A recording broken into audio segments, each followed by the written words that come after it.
Hello everyone, কেমন আছো সবাই? আজকের রবিবার মানে ছুটির দিন, আর মুম্বাইতে তো এখন বৃষ্টি চলছেই। আর বৃষ্টির মধ্যে টুকটাক তো ঘুরতে বেরোনো যাওয়াই যায়। আর মুম্বাইয়ের ওয়েদার তো ভীষণ ভালো থাকে। এই বৃষ্টির সময় মুম্বাইতে অনেকে আবার ঘুরতেও আসে। পাহাড়, তারপর ড্যাম, ঝর্ণা, এগুলো এত সুন্দর হয় এই সময়টা। মুম্বাইতে বর্ষার সময়টা খুব সুন্দর লাগে ওয়েদার। তো আমরাও তার জন্য আজকে রবিবার ছুটির দিন বেরিয়ে পড়েছি। আর তার সঙ্গে তোমাদেরকে নিয়ে যাব না তা কি হয় বলো তো?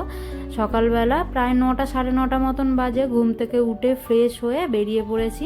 প্রথমে এলাম ডম্বিভালি স্টেশন, ওখানে একটু বড়াপাও ব্রেকফাস্ট করলাম, যেহেতু বাড়ি থেকে ব্রেকফাস্ট করে বেরোইনি।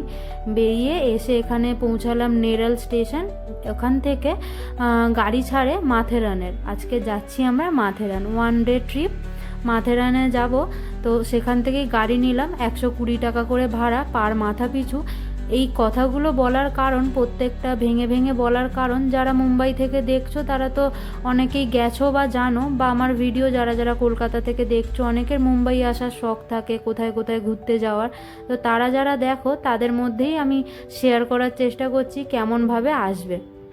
এই মাথেরান এই বর্ষার সময় প্রচণ্ড পিক টাইম, যেরকম আমাদের কলকাতা থেকে সবাই দার্জিলিং ঠান্ডার সময় ঘুরতে যায়, বা সেরকমই এখানে মুম্বাইতে এইসব জায়গায় মাথেরান, নোলাভলা, এইসব জায়গায় এই সময় ঘুরতে আসে। বর্ষার সময় ওয়েদার খুব সুন্দর থাকে।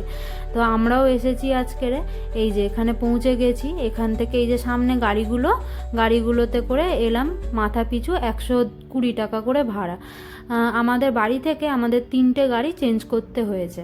তারপর এখান থেকে চলে এসেছি। এইবার এখান থেকে শুরু হবে, প্রথমে আমাদের টিকিট কাটতে হবে মাথেরানের।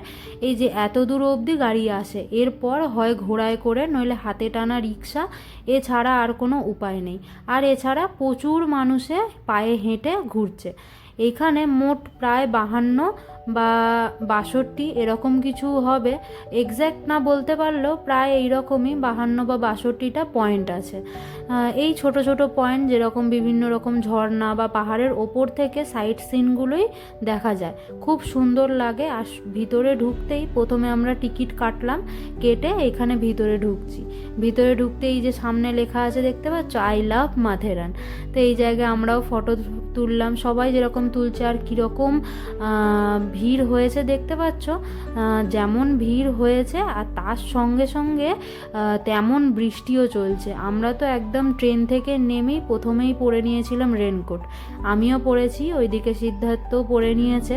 আর পাশে পাশে এই যে হাতে টানা গাড়ি বা উপরে যে টুকটাক দোকানপত্র রয়েছে, তার মাল বহন করার জন্য যেসব সাইডে গাড়ি রয়েছে, এছাড়া রয়েছে হচ্ছে ঘোড়া ছাড়া আর কোনো উপায় নেই। এখানে প্রায় 400-500 ঘোড়া তো রয়েইছে, বিশাল বড় বড় ঘোড়াগুলো দেখেই বেশ ভয় লাগছে। আর আমার একটু যেন কেন জানি না এই ধরনের জীবজন্তুর উপরে উঠে চড়ে যেতে আমার একদমই ভালো লাগে না। তাই আমরা হেঁটেই পুরো জায়গাটা ঘুরেছি। একদম উপর অবধি যেতে, যেখানে আমাদের গাড়ি থেকে নামিয়েছে ওখান থেকে উপর অবধি যেতে প্রায় 4.5 কিলোমিটার, পুরোটাই আমরা হেঁটে কভার করেছি। হয়তো দার্জিলিংয়ের মতো অতটা উচ্চতা নয়, কিন্তু প্রায় অনেকটা ভিউ ওই রকম ধরনেরই পাবে, খুব ভালো লেগেছে। আর এখানের যে ঝর্ণাগুলো বা সবুজ প্রাকৃতিক দৃশ্যগুলো এই বর্ষার সময় আরও বেশি ভালো বোঝা যায়। আমরা তো প্রথমেই ওখানে ট্রেনের থেকে আসার আগে বড়াপাও খেয়েছিলাম, তোমাদেরকে দেখালাম। তারপর এখানে পৌঁছাতে প্রায় 12:30 বেজে গেছে। বাজার পর এখানে এসে একটু ম্যাগি খেলাম, তারপর অল্প একটু চিপস নিয়েছি, দিয়ে হাঁটতে হাঁটতে উপরে উঠছি।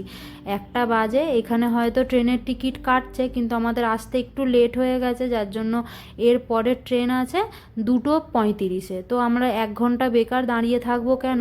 তো আমরা ভাবলাম চলো টুকটুক করে এগোতে থাকি। তো এখান থেকে এগোতে এগোতে এই একটা করে দেখো পয়েন্ট দেখতে দেখতে যাচ্ছি, যার মধ্যে হয়তো খুব অল্প পয়েন্ট তোমাদের সঙ্গে শেয়ার করেছি, কিন্তু নিজেরা অনেক পয়েন্ট দেখেছি। এই ফোনের মধ্যে হয়তো অতটা বোঝা যাচ্ছে না, মেঘগুলো একদম নিচের দিকে নেমে এসেছে আর বৃষ্টি হচ্ছে। সঙ্গে ওই সাইডে দেখছো সুতোর মতন যে সাদা সাদা দেখা যাচ্ছে, ওইগুলোই হচ্ছে ঝর্ণা। কাছ থেকে দেখলে বিশাল বড় বড় এক একটা ঝর্ণা, আর নিচে দেখছো নদীর মতন কেমন বয়ে চলেছে। এইগুলো এই বর্ষার সময় দেখতে সুন্দর লাগে, আর এই বর্ষার সময় এই সৌন্দর্যগুলো দেখতেই মানুষ মুম্বাইয়ের মাথেরান এইসব জায়গাগুলোতে আসে। মহারাষ্ট্রের মাথেরান এইসব জায়গাগুলোতে আসে। আমাদের মুম্বাই থেকে তো অনেক কাছেই, তো আমরাও এসেছি ওই জন্য ঘুরতে। আমি তো প্রথমবার এলাম, কিন্তু সিদ্ধার্থ এর আগে বন্ধু বান্ধবের সাথে এসেছে। যাই হোক, আমরা এখানে সুন্দর করে দেখে নিলাম। তারপর আবার হাঁটা পথ।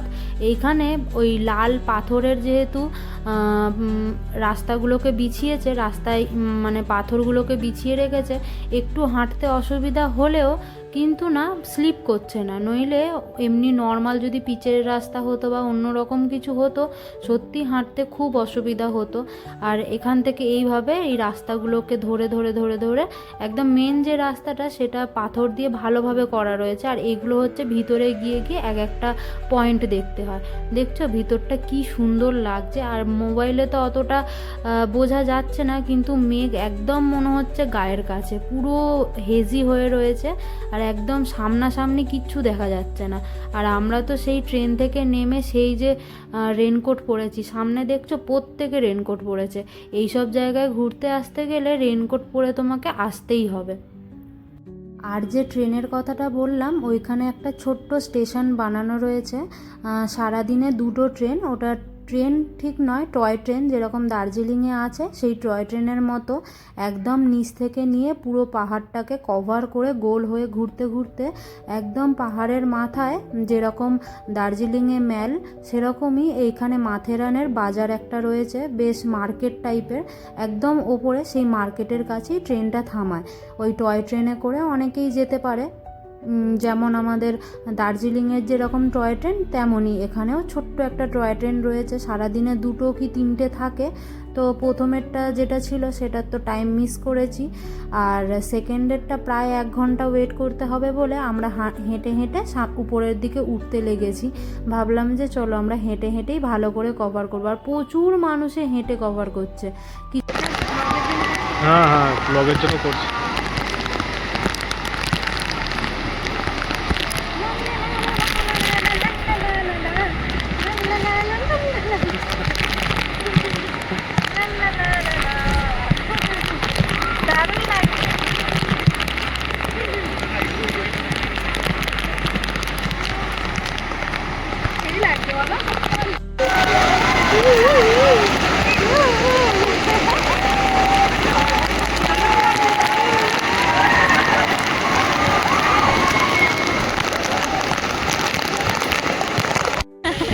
আমাদের অবস্থা দেখো,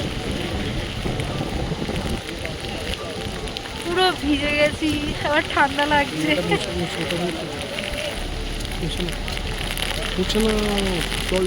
এই দেখো, তোমাদের সাথে গল্প করতে করতে সব থেকে উপরে, একদম উপরে বড় ড্যাম, এখানেই বড় ঝর্ণা আর কি, সব থেকে বড় ঝর্ণার কাছে পৌঁছে গেছি আমরা।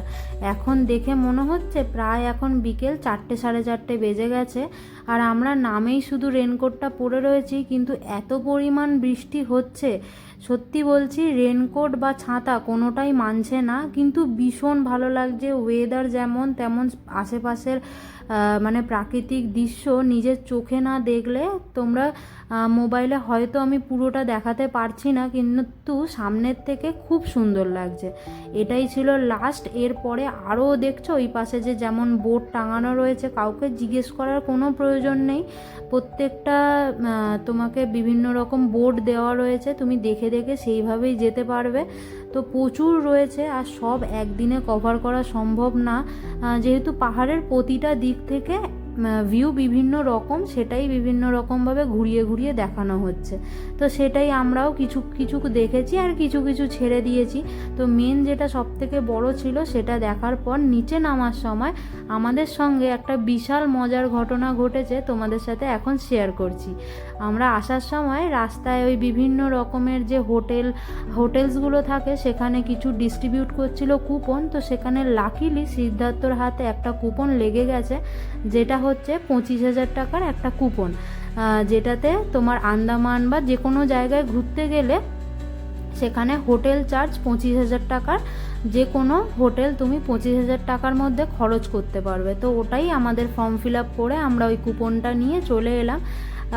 জানি না, লাকিলি খুব ভালোভাবে লেগে গেছে। আমাকেও একটা কুপন দিয়েছিল, বাট আমারটা বেটার লাক নেক্সট টাইম ছিল, ওরটা লেগে গেছে। তো খুবই ভালো লাগলো, ফ্রিতে যদি কিছু হয় তো ভালোই তো লাগে। তারপর আমরা ওখান থেকে ডিনার কমপ্লিট করে চিকেন ললিপপ আর ট্রিপল রাইস খেয়ে চলে এলাম নিচে। আসার পর এখান থেকে গাড়ি ধরে নিয়েছি, যাচ্ছি এখন স্টেশন। তো ভিডিওটা এখানেই শেষ করলাম। আমাদের দিনটা তো ভীষণ ভালো গেল। আর তোমাদের যদি ভিডিওটা ভালো লেগে থাকে অবশ্যই লাইক করো, চ্যানেলের সঙ্গে পাশে থেকো, না নতুন থাকলে সাবস্ক্রাইব করো।